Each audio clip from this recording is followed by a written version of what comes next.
At 7:30 in the morning local time, on an icy dawn, 62 passengers and 5 crew members board an Embraer 190 from Azerbaijan Airlines Flight 8243 bound for Grozny.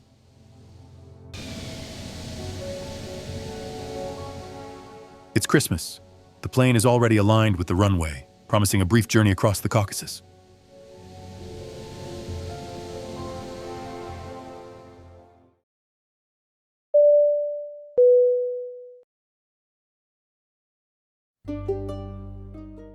December 25th, 2024, Heydar Aliyev International Airport, Baku, Azerbaijan. It's Wednesday, Christmas for many, but a regular workday in predominantly Muslim Azerbaijan.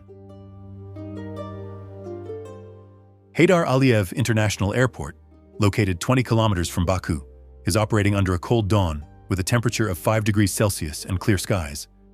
This modern airport, named after former President Heydar Aliyev, handles 6 million passengers a year.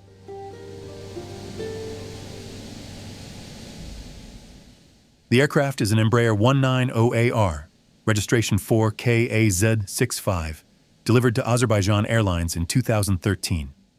This regional jet, 36 meters long, has 2 GECF 3410E engines, each with 20,000 pounds of thrust and a capacity for 104 passengers, though it carries 62 on this day.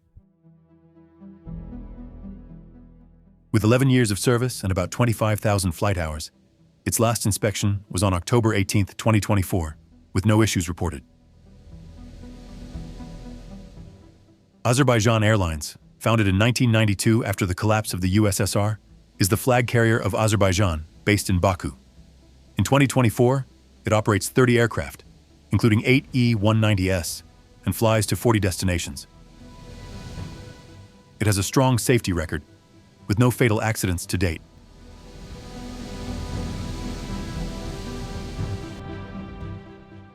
At the controls is Captain Igor Chechnya, 35 years old.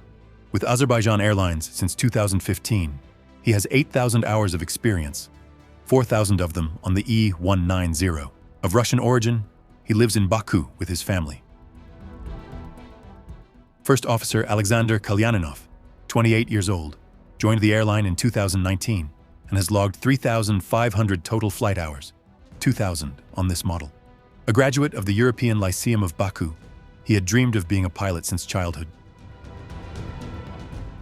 The crew includes 3 flight attendants, Zulfugar Asadov, Aidan Rahimli, and a third whose identity has not been publicly disclosed, with an average of 5 years of service. The 62 passengers are mostly Azerbaijani, 37, with 16 Russians, 6 Kazakhs, and 3 Kyrgyz nationals, including at least 2 children.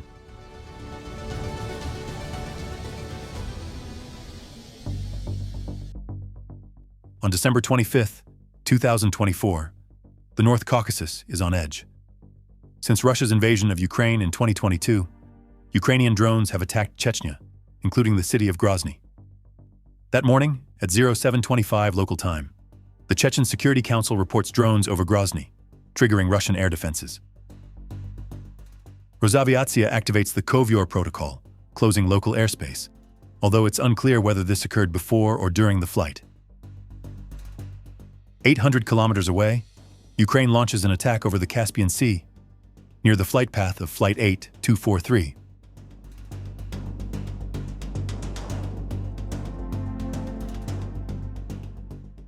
In Grozny, dense fog reduces visibility to 100 meters, complicating landings.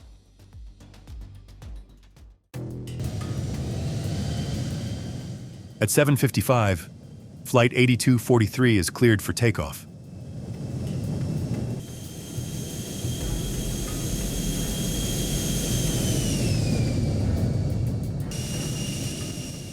They lift off without issue and begin their journey to Grozny.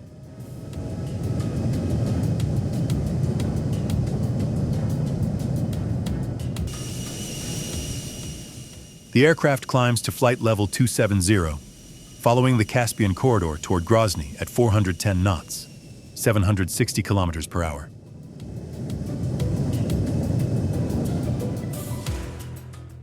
At 8:25 a.m., upon entering Russian airspace, The aircraft loses ADS-B data due to GPS interference, a common occurrence in areas with Russian electronic warfare. This protocol allows aircraft to transmit their position, speed, and other data to ground stations and other aircraft.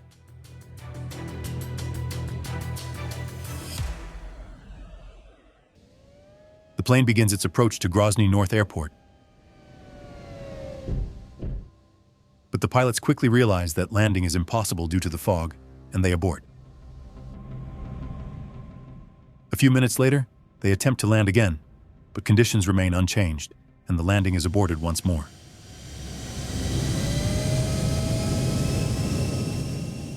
We were unable to see the runway, and we have no GPS.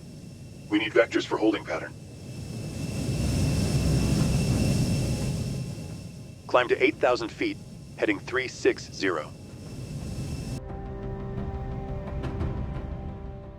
At this point, the controller directs them toward Narsky, where they can safely hold.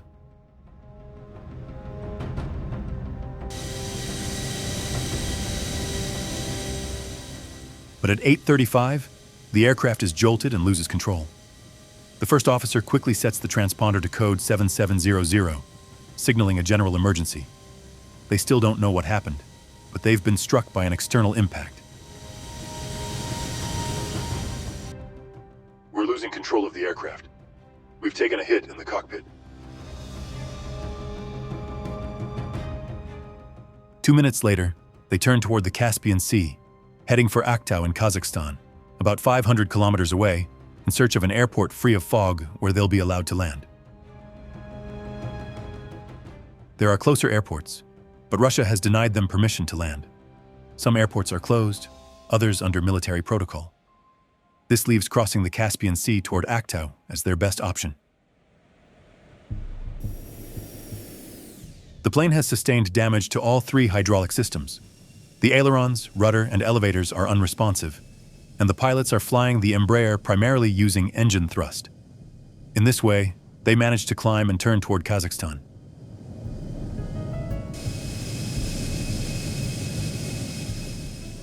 The erratic flight feels endless under these conditions. They've been searching for Aktau Airport for 50 minutes and still see no land.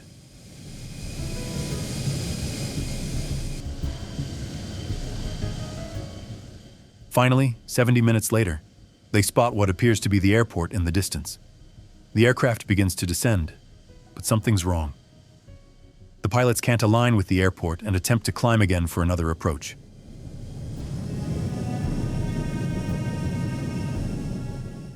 With the pilots injured by shrapnel and the aircraft nearly impossible to control, the next attempt would suffer the same fate.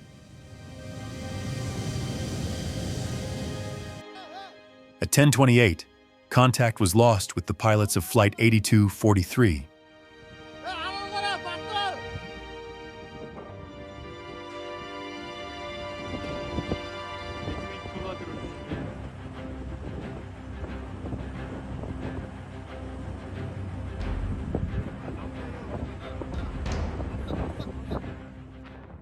Two minutes later, the aircraft crashed into the ground, striking first with its right wing, then flipping over completely and bursting into flames, breaking apart into two large sections.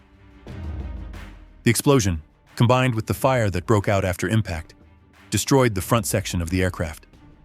The rear section ended up upside down, separated from the rest of the wreckage.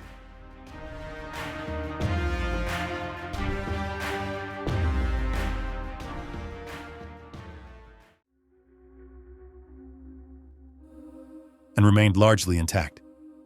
Of the 67 people on board, 38 died, including both pilots and one flight attendant.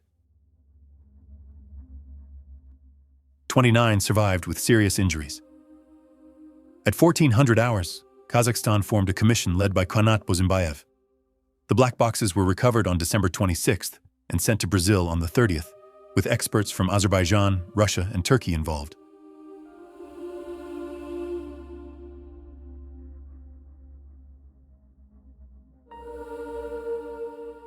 What had happened?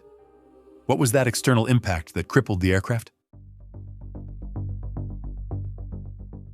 On December 25, 2024, Kazakhstan opened an investigation under ICAO Annex 13. with Azerbaijan and Russia launching parallel inquiries. The preliminary report from the Kazakh Ministry of Transport, released on February 4, 2025, revealed that at 0937, Flight 8243 sustained damage from external objects at 2,400 meters above Norsky, resulting in the loss of hydraulics and flight controls. The FDR recorded depressurization after 2 impacts. The CVR captured explosions and a scream, "We've lost control of the aircraft."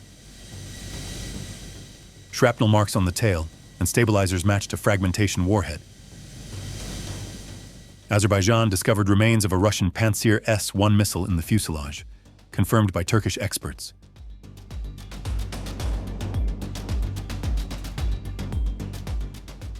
On December 26th, Azerbaijani sources told Reuters that a Pantsir-S1 had fired near Grozny, detonating close to the aircraft during a Ukrainian drone attack. Survivors like Rahimli reported 2 external hits, not an oxygen cylinder explosion, as suggested by Russia. The Pantsir, equipped with 20 kilograms 57 E-6 missiles, was stationed in Chechnya to counter drones, according to the Kremlin. At 8:25, Russian GPS jamming blinded Flight 8243, and after the impact, Russia denied emergency landings, forcing the crew to cross the Caspian Sea to Aktau. The Kazakh report ruled out bird strikes. The damage was inconsistent with biological impacts. On December 27th, Azerbaijani Minister Rashad Nabiev referred to external interference. On the 29th, President Ilham Aliyev accused Russia of accidentally downing the plane and covering it up with delusional explanations, including birds, fog, or internal oxygen tank explosions. Putin apologized on the 28th, calling it a tragic incident during anti-drone defense, but did not accept direct blame. Rosaviatsia confirmed that the Kovyur protocol had closed Grozny due to drones at 8:25 a.m., coinciding with the Embraer's loss of GPS. On January 10, 2025, EUSA referenced Flight 8243 in a safety bulletin warning against flying over Russian airspace. As of March 2025, the final report remains pending, but the consensus points to a Pantsir-S1 missile fired by mistake in a combat zone. Contributing factors include the dense fog in Grozny, Russian electronic warfare, and the decision not to close civilian airspace despite ongoing hostilities.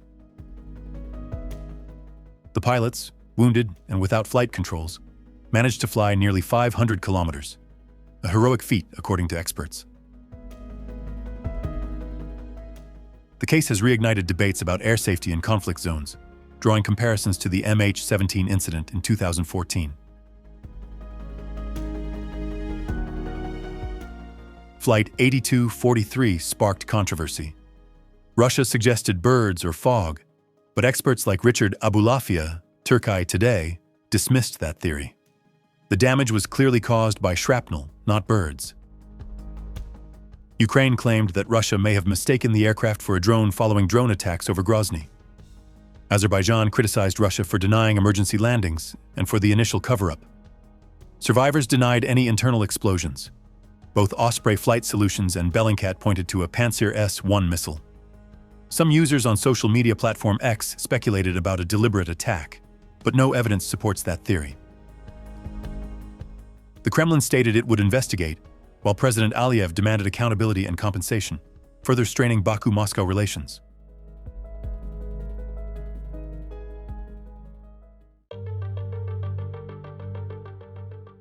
The NTSB and ICAO have called for the closure of airspace over active conflict zones. Azerbaijan Airlines suspended flights to Grozny and Makhachkala.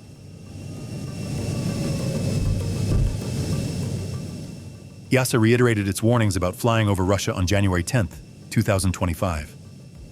Kazakhstan and Azerbaijan have demanded full transparency. Both the FAA and ALPA are now reviewing the risks of electronic warfare. Like MH17, Flight 8243 highlights the dangers of flying near war zones.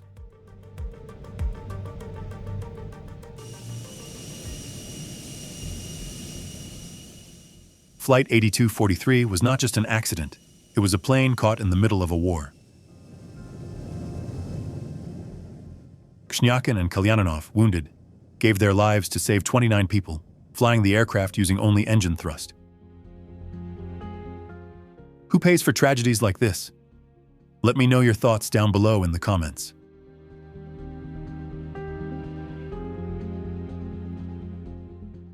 In Baku, a memorial at the airport has honored the crew since December 29, 2024.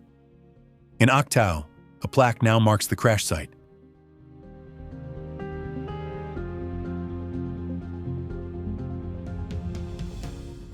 As of March 2025, there are no documentaries or full-length features, but Mayday is planning an episode for 2026.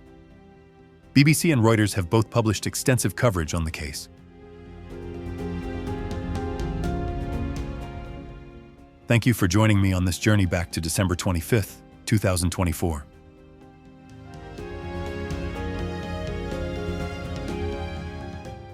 Keep in mind that this story is based on the preliminary report. If you enjoyed the video, don't forget to leave a like, subscribe to the channel, and activate the bell icon so you don't miss the next episode. Which flight will be next? It might be up to you. Leave a comment with the one you'd like to see featured on the channel.